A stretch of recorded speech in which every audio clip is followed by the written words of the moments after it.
Hello. Hi, we are back to our lesson. The next lesson in our harmony of the Gospels is found in John chapter 8, verses 12 to 20. And this contains the second of Jesus's 7 I am statements as recorded in the Gospel of John. I am the light of the world, John 8:12.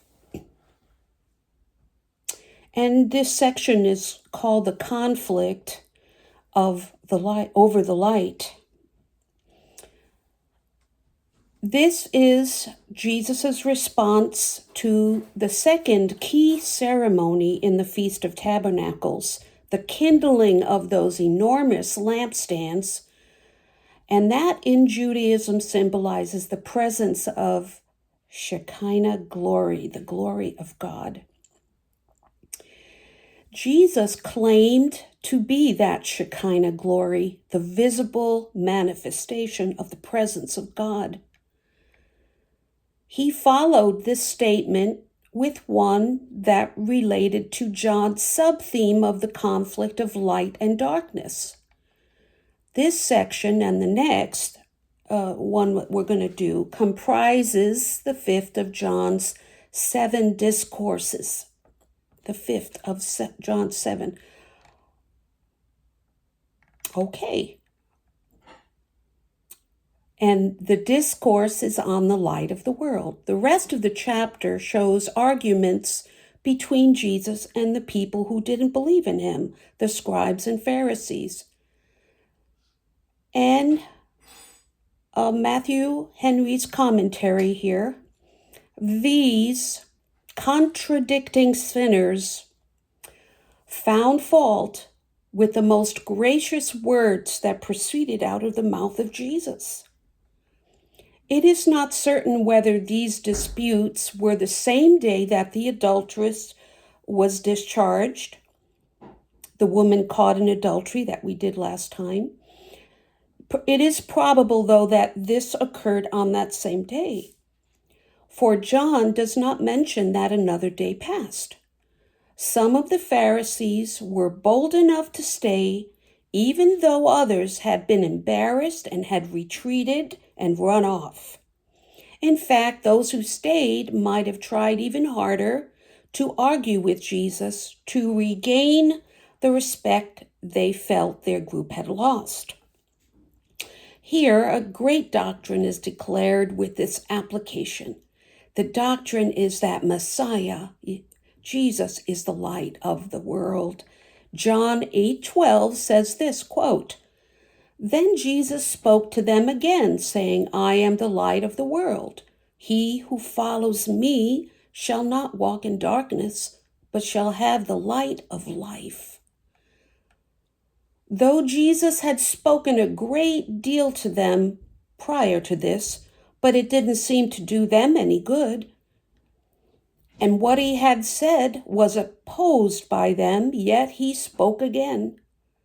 Job 33:14 says, quote, "For God may speak in one way or in another, yet man does not perceive it."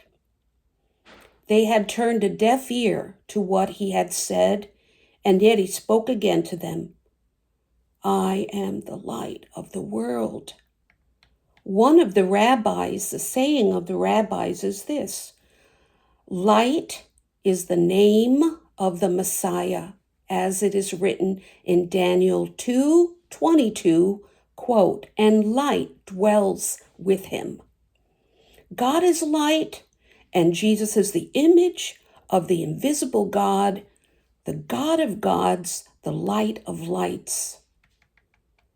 He was expected to be a, quote, "light to enlighten the Gentiles" in Luke 2:32. And so Jesus is the light of the whole world, not just the Jewish people.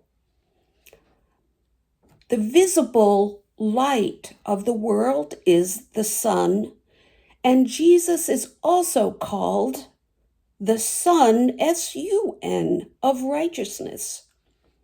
Although I don't have a quote where that was quoted. It is quoted somewhere. One sun enlightens the whole world. So does one Messiah. And there needs be no more. Just him. Messiah, in calling himself the light, expresses these 2 points: that he is in himself excellent and glorious, that he is to the world the fountain of light, enlightening every man. What a dungeon the world would be without the sun. Well, we can gain some more insight here. John 8:12, Jesus is going to say this quote, "Whoever follows me," end of quote, and I'm going to stop there. And I'm going to add some of Matthew Henry's words. "Whoever follows me as a traveler follows the light in a dark night." Now the rest of the verse is, "shall not walk in darkness, but shall have the light of life." The Messiah, if he is the light, then it is our duty to follow him. We're going to follow the light, to submit ourselves to his guidance, and in everything take directions from him in the way that leads to happiness. Many follow false lights that lead them to destruction. But Christ, Yeshua, Jesus is the true light. It is not enough to look at this light and to gaze upon it, but we must follow it, believe in it, and walk in it, for it is a light to our feet, not our eyes only. It is the happiness of those who follow Jesus that they should not walk in darkness. They won't be left without the guidance they need to know. The truth guidance that helps us avoid falling into wrong beliefs and gives us instruction that keeps us from committing serious sins. They shall have the light of life. That knowledge and enjoyment of God, which will be to them and to us the light of spiritual life in this world and everlasting life in the other world, where there will be no death nor darkness. Follow Jesus, and we shall undoubtedly be happy in both worlds. Follow Jesus, and we shall follow him to heaven. Well, the objection which the Pharisees made against this doctrine was very trifling and frivolous. In John 8:13, quote, "So the Pharisees said to him, 'You are bearing witness about yourself. Your testimony is not true.'"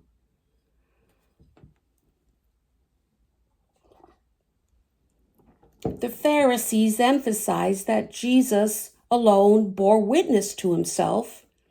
Therefore, because he was the only witness, his testimony could not be true. Out of the mouth of 2 or 3 witnesses, let every matter be established. Well, their objection, this false statement was very unjust, because Moses and all the prophets bore witness about themselves when they declared themselves to be God's messengers. Didn't the Pharisees also ask John the Baptist? They said, quote, "What do you say about yourself? Tell me about yourself." They overlooked the testimony of all the other witnesses that witness about Jesus. John the Baptist, the witness of the Holy Spirit descending on Jesus in the form of a dove, the very terrifying audible voice of God himself, the testimony of the apostles, all the miracles that he did that no one but God could do, all the people he healed could testify, and the prophetic scriptures themselves. all these were confirmation of the testimony Jesus bore about himself. But his doctrine was testified to by more than 2 or 3 credible witnesses, enough to establish every word of it. Jesus could have pointed out that they claimed to be righteous, but their claims weren't true. But instead, he simply defended himself. Even though previously he had not spoke on his own behalf, this time he stood up, he stood by his own testimony. He made it clear that his personal witness didn't weaken the other evidences. It was actually important to highlight the strength of his proof. In John 8:14, quote, Jesus answered them, "Even if I do bear witness about myself, my testimony is true, for I know where I come from and where I am going." Jesus is the light of the world, and it is the property of light to be self-evidencing. Fundamental truths stand on their own. Jesus now gives 3 reasons to show that even though he spoke about himself, his words were true and strong. First, he was fully aware of his own authority and where he came from. I know where I came from, where I am going. He didn't speak uncertainly or offer a questionable idea that he himself doubted. No, there was no doubt about it. He knew who he was. Instead, he stated a firm truth about himself that he stood by completely. Jesus was completely aware of his mission from beginning to end. He knew exactly whose purpose he was fulfilling and what the outcome would be. He knew who he was before he appeared in the world and what he would be after. He came from the Father and was returning to the Father. He came from glory and was going back to glory. Jesus made verbal professions, but he also authenticated these with miracles, signs, and wonders, including unique miracles that caused the multitudes to ask, quote, "Could this be the Son of David?" This is what comforts all faithful Christians like us. Even though the world doesn't recognize us, just like it didn't recognize Jesus, we still know where our spiritual life comes from and where it leads. We can live with confidence, standing on solid ground. Secondly, the Pharisees' judgment was based on the flesh, and that was wrong. In John 8:15, this is Jesus' second argument. You judge according to the flesh. They were very incompetent judges of him and of his doctrine, and are not to be valued. They're not to be highly recommended or thought of, because they were, quote, ignorant. Willingly, they were resolved in their belief. John 8:14b says, quote, Jesus is saying, "But you do not know where I came from or where I am going." They were ignorant, in other words. What good can it do to talk with these false prophets and teachers who know nothing of the matter and don't desire to know? He had told them of his coming from heaven and returning to heaven, but it was, quote, foolishness to them. They received it not. Psalm 92, verse 6 says, quote, "A senseless man has no knowledge." They took it upon themselves to judge that which they did not understand. Those who reject Messiah's authority and honor speak badly about things they don't understand. Because they were biased, Jesus said they judged based on outward appearances. When people let superficial thinking lead their decisions, and only what they can see on the surface counts as evidence, they are judging by external, shallow standards. When worldly concerns start to influence how we judge spiritual matters, when we favor what pleases our physical desires or makes us look good to a worldly audience, when we are judging by then we are judging by shallow external standards, worldly standards. And if the standard itself is flawed, the judgment can't be correct. The Jews judged Messiah and his gospel by outward appearances. And because Jesus appeared so lowly, so humble, they thought it impossible that he should be, quote, the light of the world. As if the sun, if it's under a cloud, were no sun. Because they were unjust and unfair towards him, Jesus now says in John 8:15b, quote, I judge no one.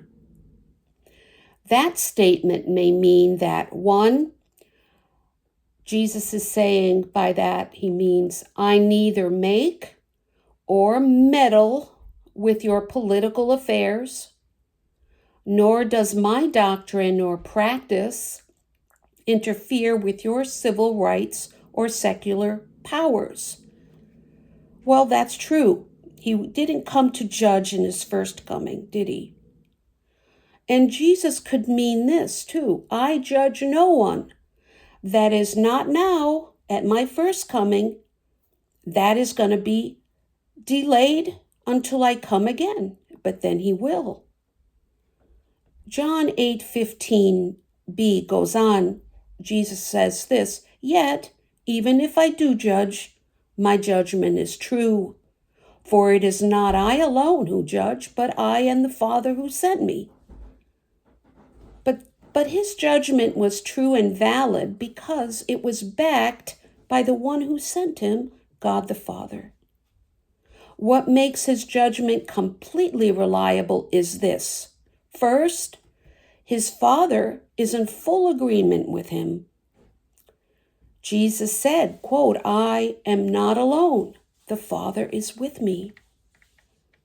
Just as he, Jesus, and the Father worked together before the world began, making plans, the Father was with him then during his time in the world, guiding and carrying out those plans. Jesus was never without the Father's direction. He did not act separately, but acted in his own name and his Father's. His Father's commission to him, quote, it is the Father that sent me. So, since Jesus was authorized by the Father and had the Father with him in everything he did, his judgment was undoubtedly true and valid. There was no flaw in it and no higher court to challenge it. And now Jesus is going to quote the Jewish law to them. In John 8:7, Jesus says, quote, in your law, it is written that the testimony of two people is true. Now, not that this is always true in itself, because many times men can conspire with others to bear a false testimony. But the law, the Mosaic law, allows as sufficient evidence on which to ground a verdict if the testimonies agree. Jesus is applying this to his case in John 8:18, quote, I am the one who bears witness about myself, and the Father who sent me bears witness about me.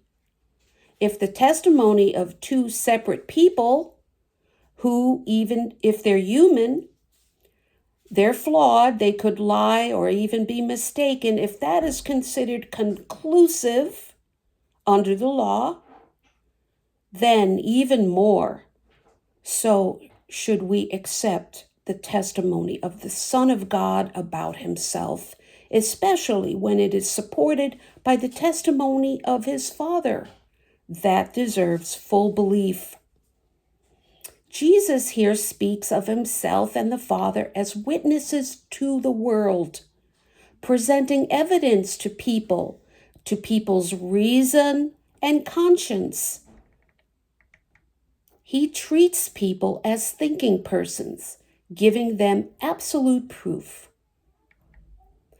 But these same witnesses, Jesus and the Father, who speak to the world now, will, on that final day, stand as witnesses against those who remain in unbelief.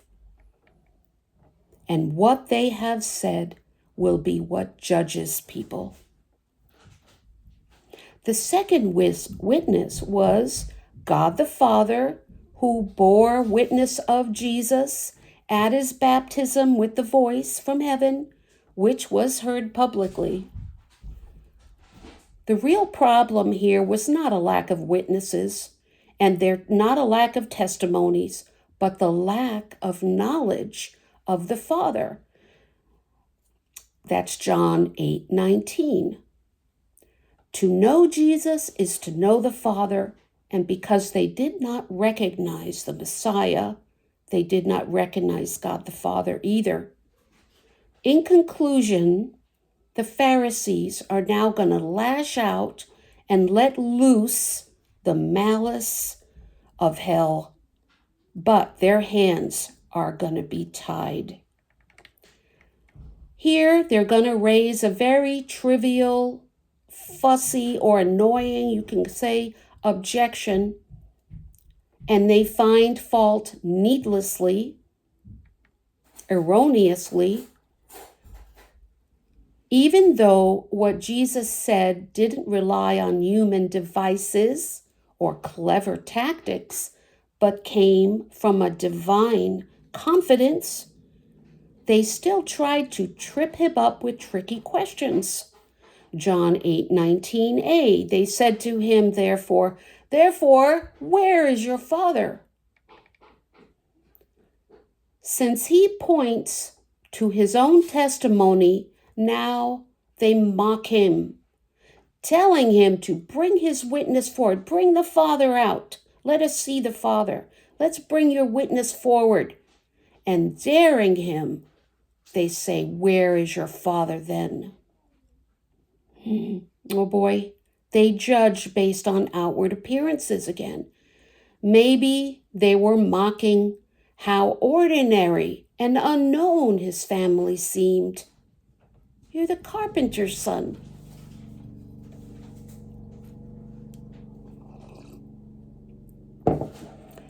Is he, meaning the Father, is the Father even qualified to back you up in this matter? In short, when they couldn't argue against the wisdom and conviction of his words, they just threw out cheap insults.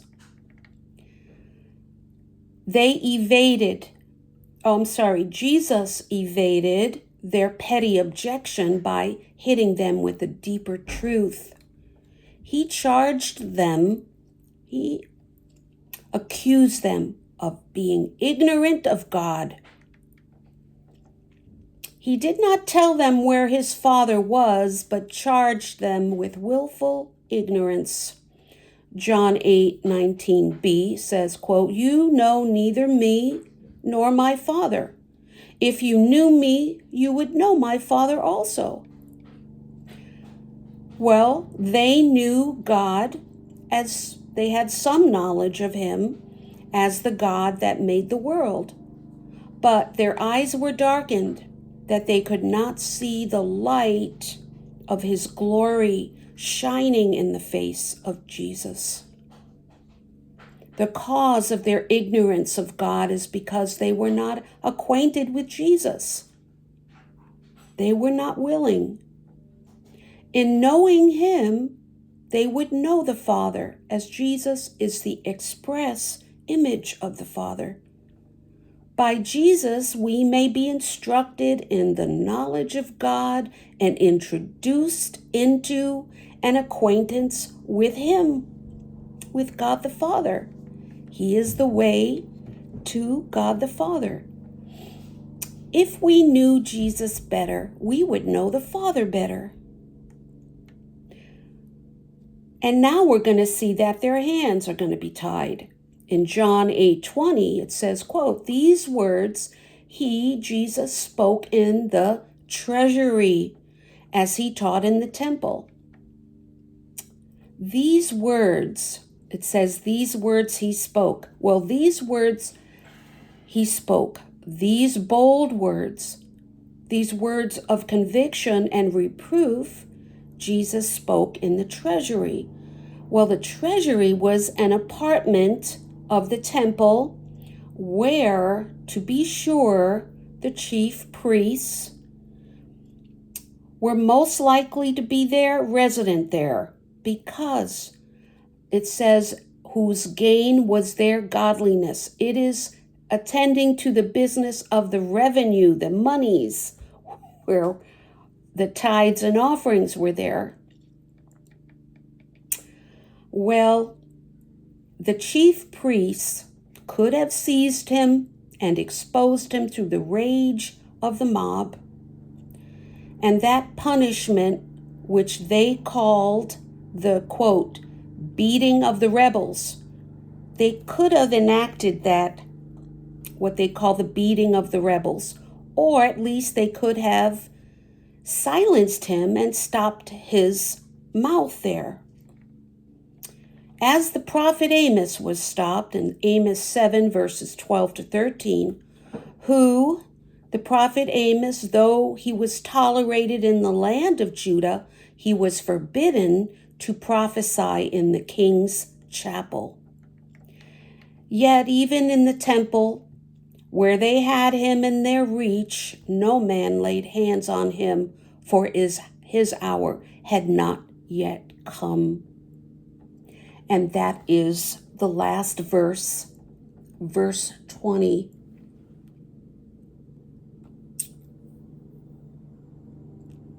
Okay, his persecutors were restrained by an invisible power. No one dared mess with Jesus.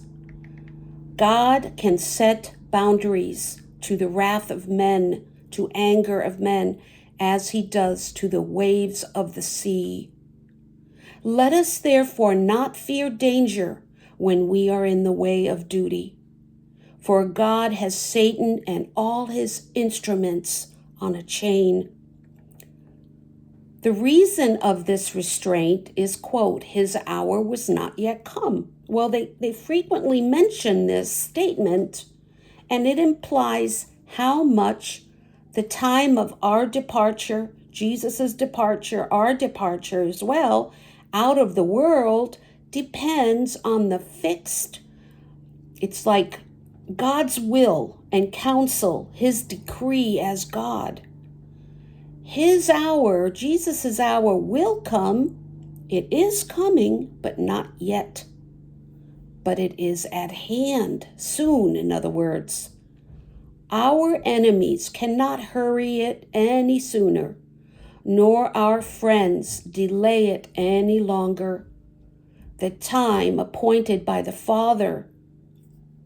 This is a very comfortable thought for us, for every good believer, every believer in Jesus to know that we can look up and say with pleasure, quote, my times are in your hands, God, and better there than in our own.